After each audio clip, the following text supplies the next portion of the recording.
Después de todo de verano, la editorial. Para no asustar a Max, lo vamos a alargar acá, que estaba muy cómodo. Vamos a hacer la editorial de Después de todo de verano. Empezamos. La verdad que están pasando tantas cosas en este verano, muchas internacionales, no todas son nacionales. Quizá lo nacional está un poco más tranquilo. Empezamos el año muy tranquilo, pero con muchas noticias. Y eso quería compartir. No puedo evitar hablar de lo internacional.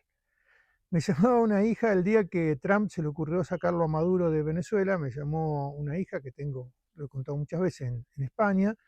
Me decía: papá, tengo un montón de amigos venezolanos y ellos están muy contentos por lo que pasó con Maduro.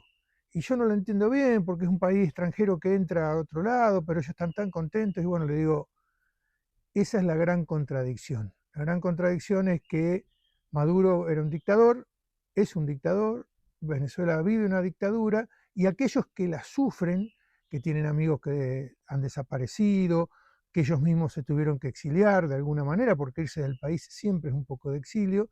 Algunos se van más por lo económico, que no tenían ni para comer, otros porque son expulsados políticamente. Bueno, cuando pasa eso, existe esta contradicción, porque nadie niega que un país extranjero se meta en otro país realmente no es lo que debiera pasar, no está de acuerdo al derecho internacional, por más que lo hayan hecho disfrazado, que se llevaron un narcotraficante, que habría que comprobar si lo era, si otras cosas lo es. El Estado de los Derechos Humanos en Venezuela no admite discusión, no admite discusión, son miles de desaparecidos, son miles de presos políticos, algunos ni son políticos, cualquiera que se oponga al régimen o lo critique va preso y a veces termina muy mal, ¿no? Termina en una fosa común. Con lo cual hay una contradicción ahí, y eso es lo que quería exponer, que el mundo no es ni blanco ni negro, está lleno de contradicciones. Y esa es la contradicción que estamos viviendo, por un lado lo que pasa en Venezuela, pero no es una contradicción la política horrorosa que Trump hace con el resto del mundo. Vieron que ahora se quiere, y lo habíamos hablado en mi programa de radio, yo lo había hablado hace mucho, más de un año, cuando lo veía venir, había hablado de Groenlandia, porque Groenlandia resulta que con el calentamiento global que tanto nos preocupa, se empiezan a abrir rutas en el Ártico, se empiezan a abrir rutas para que pasen los barcos, entonces todo el comercio que antes pasaba más abajo, ahora puede pasar por ahí, es muy bueno para los chinos, y esto hace que Trump, que está, no sé si está loco, pero está muy complicado, quiera hacerse de Groenlandia. Entonces uno, con esta cuestión expansiva que tiene Estados Unidos en este momento, territorial, casi volviendo a 1940, a 1900, donde la expansión territorial significaba el crecimiento de los países y de los imperios, bueno, está muy, muy desquiciado. Ahora ha hecho una oferta que si no se la cumplen, si no pueden venderle Groenlandia, él el 1 de febrero le pone aranceles a Europa y después le pone aranceles, le sube los aranceles si no lo hacen, y toda una amenaza que la verdad que nos dice que hay un mundo muy complicado. Generalmente, después de todo, no hablamos de las cuestiones internacionales, que para mí son claves, porque a veces vivimos como en un tupper los argentinos, no nos damos cuenta de todo lo que estoy contando incide sobre la Argentina. Y hablando de algo más internacional, pero también tiene que ver con lo nacional, se firmó anteayer, creo, el acuerdo con el Mercosur, el viernes, el acuerdo del Mercosur con la Unión Europea. 30 años hacía casi que se venía trabajando este acuerdo. Más allá de los beneficios que tiene, de los que podemos hablar, lo increíble de este acuerdo es que casi fue una política de Estado, de estados, porque son bloques regionales, el Mercosur y la Unión Europea, de estados, porque 30 años de negociación implica que en algo nos pudimos poner de acuerdo para poder negociar esto. Y la verdad que debería ser un ejemplo.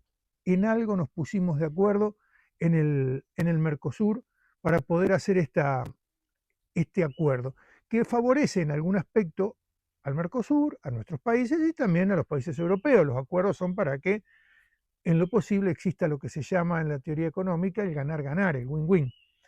Eh, Fíjense que para los productos agrícolas, de los que nosotros somos muy productores, y los países que nos acompañan, Paraguay, Brasil también, Uruguay, el, el 99% de nuestros productos agrícolas y ganaderos se ven beneficiados.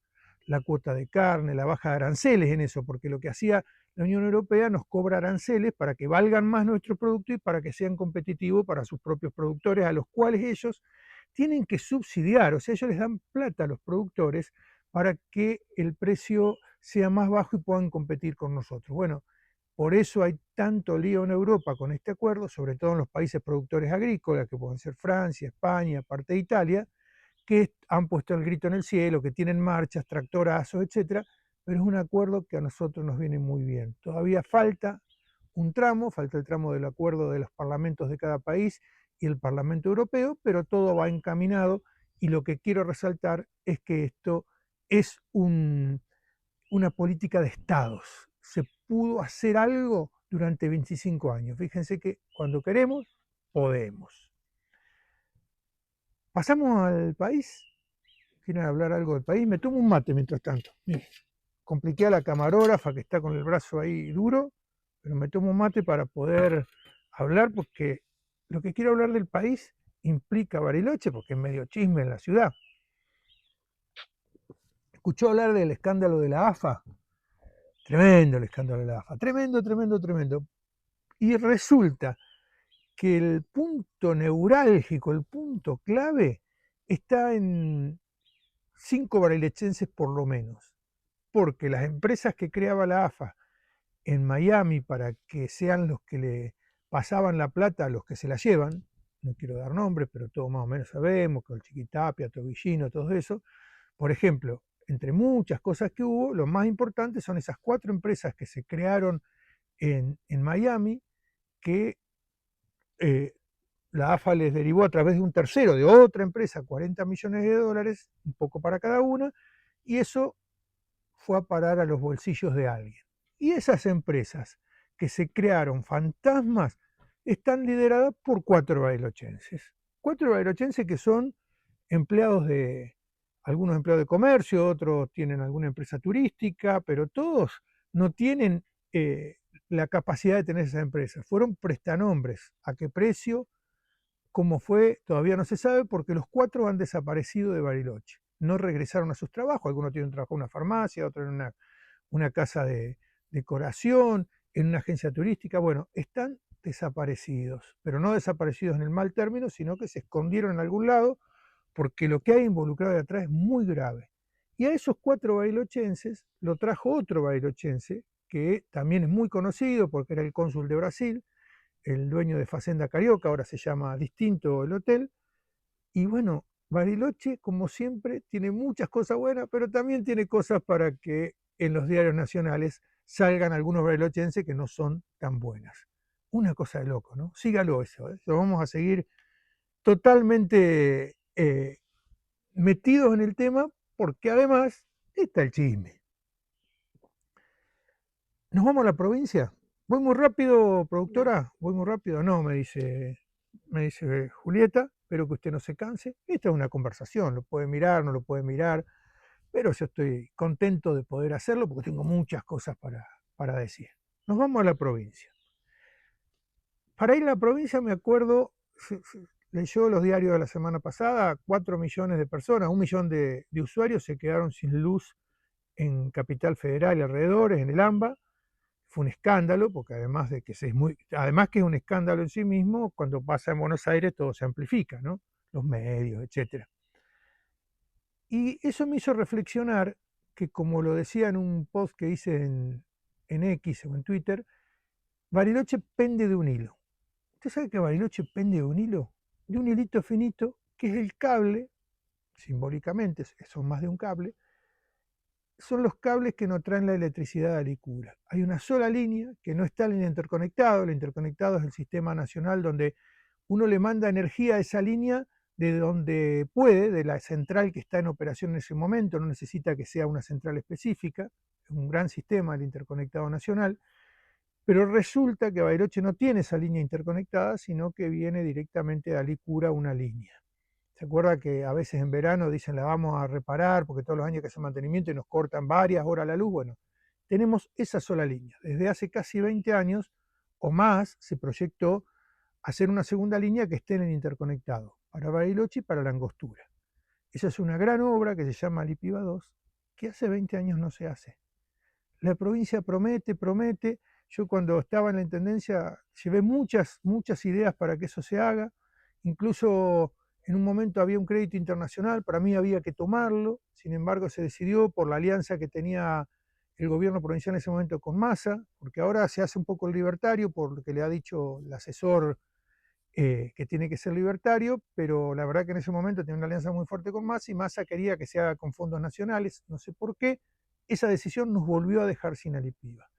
Pero esa no es culpa de esa decisión sola, son 20 años, más los gobiernos de Bretinec, el gobierno de Arabella, algún gobierno radical de Saiz, que esa línea no se hace. Y eso nos da la pauta de dónde la provincia, el poder de la provincia, tiene a Bariloche. Porque si no nos dan energía, nuestro crecimiento está limitado, está totalmente limitado, como nos pasaba con el gas, que por suerte volvió ahora, la obra se había hecho, me acuerdo en mi gestión, estaba todo, se volvió en ese momento, ahora se volvió a cortar y ahora volvió. Bueno, como pasó con el gas, va a ser mucho más grave con la electricidad. Siempre la cooperativa lo dice, todas sus gestiones lo dicen, que es la obra más importante que tienen que hacer. Pero la provincia de Neuquén hizo algo, hizo mucho más que la provincia de Río Negro, cumplió lo que había pactado de poner el dinero ellos y que después se le devolvía a Nación, pero la provincia de Río Negro no hizo casi nada, o hizo muy poco. Y lo que quiero remarcar acá es el rol que le da la provincia de Río Negro a la provincia como gobierno, a Bariloche. Siempre lo deja para lo último, salvo cuando se acuerdan que son muchos votos y ahí vienen a prometer obras y obras que nunca se hacen. Hablando de las obras, estaba repasando las obras que tiene la provincia. Usted sabe que casi el 80% están concentradas en una sola empresa constructora. Nada, un dato, un dato. Bien, quizás es la única empresa que quiere trabajar. Eso también puede pasar. Además es buena la empresa, no digo que no es buena, es buena. Estaba leyendo los editoriales de ayer, de los diarios regionales, algunos locales. Todos dicen que tienen datos, pero son datos medio raros. Pero lo que estaba viendo que todos se tratan de posicionar como, como para ser candidatos a algo, a gobernador, a vicegobernador, a legisladores. Ahora, ninguno habla de un proyecto. Nadie tiene un proyecto. Nadie tiene un plan de gobierno. Todos quieren el lugar y después vemos lo que hacemos. Ojo con eso, ¿eh? Si tiene que elegir, elija proyectos. Y fíjese que el gobernador, también pensando en eso, hizo cambios en el gabinete, porque algo tenía que hacer después de haber perdido las elecciones. Entonces hizo cambios en el gabinete. Un como sí. Para mí un como sí. Sin criticar a las personas, porque las personas son todas honorables seguramente, pero un como sí. Nada nuevo bajo el sol. Veremos qué resultado le da, pero nada nuevo bajo el sol. Con el agravante de que empiezan esta semana las paritarias. Tiene que hablar con los gremios. Y ya le dijo a los gremios, el gobierno provincial, que este año entró menos plata de que lo que fue la inflación. A ver, lo explico mejor. La inflación fue del 32% prácticamente y los ingresos subieron solamente un 27-28%. Quiere decir que tuvieron menos ingresos que lo que fue la inflación, con lo cual tiene un déficit ahí en ese sentido la provincia. Por lo cual le dice a los gremios, no me pida a nivel con la inflación porque no lo tengo. Y ahí uno se tiene que preguntar por qué entró menos dinero. Primero, obviamente, esa va a ser la excusa del gobierno provincial, porque no bajó la coparticipación federal, bajaron impuestos, etcétera, y la coparticipación federal bajó. Lo que sí debemos decir es que la alta dependencia que tiene el gobierno provincial de la coparticipación federal lo hace muy vulnerable. Me acuerdo que eso nos pasaba a nosotros en la Intendencia, que cuando entramos era el 110% lo que necesitábamos para pagar los sueldos y la coparticipación tenía que ser muy alta para que podamos hacerlo, pero rápidamente revertimos esa curva. Eso da independencia, no es que quiera elogiar gobierno ni nada, sino que eso da independencia. Hay que bajar esa dependencia de la coparticipación, hay que tener ingresos propios provinciales por encima de la coparticipación, no como está pasando ahora, que el 60% de los ingresos son la coparticipación. Y eso implica una provincia productiva, una provincia que se desarrolla. Si no, no hay de dónde sacar los ingresos, porque los ingresos de la provincia provienen del bienestar que tengan sus personas. Y de eso hablamos. Bien, se hizo largo. Me faltó un pedacito. Me faltó un pedacito porque lo estuve mirando con detalle. Conseguí ahí el proyecto y lo estoy mirando con detalle. Solo le voy a hablar un poquito. Sé que hay muchos problemas en el vertedero con los incendios. Mire, yo sé que nosotros tuvimos muchos problemas, que hicimos mil cosas para resolverlos, que le encontramos una vía transitoria de solución cuando contratamos a la empresa, a una empresa que se encargue, que sigue estando. Ahora, la diferencia cuando uno va al vertedero, que tuve oportunidad de hacerlo, la diferencia que hay entre cómo trabajaba esta empresa en nuestra gestión y cómo ahora es abismal. No creo que tenga que ver con la empresa porque ellos saben trabajar. Uno no puede entrar al vertedero, entra y ya tiene toda la basura en los pies. Es algo, un desastre, un desastre. Con lo cual, el tema de los incendios es más complicado. Entonces, el municipio sale con que va a licitar una nueva celda y con eso va a resolver 10 años. Eso es todo una mentira. O por lo menos, si no es una mentira, una equivocación. Porque quizás no están mintiendo, aunque yo creo que sí, es una equivocación. Esa celda que tarda un año en hacerse, un año, esa celda solo sirve durante año y medio como mucho. O sea que no resuelve el problema de año, lo resuelve un año y más o menos, porque es hacer la celda, llenar ahí, etcétera, pero un año. Con lo cual ya tiene que estar la solución definitiva. No nos podemos quedar con que el intendente dice que nadie quiere el vertedero de Bariloche. Bueno, para eso está la provincia. Y acá sí hago responsable a la provincia. Lo dije creo en el primer programa de DT o en el segundo. La provincia ya tiene que estar haciendo la ordenanza, la ley de expropiación, si cabe, o imponiéndole a algún municipio, si es terreno fiscal, dónde va a ir el vertedero de Bariloche. Porque es un problema regional, no todos los problemas son locales, no todo se lo puede resolver en la localidad. Si no, no existiría la coparticipación. Si todo se resuelve en la localidad, ¿para qué hacemos coparticipación? ¿Para qué Bariloche manda el 30% de su producto y recibe el 17% para poder repartirlo en otras ciudades? Bueno, las otras ciudades también tienen que ayudar. De esa manera tienen que ayudar, devolviendo en las cosas que Bariloche necesita. Si no, ¿para qué estamos? ¿Para qué somos una provincia? Si no, seríamos todas localidades, todos feudos.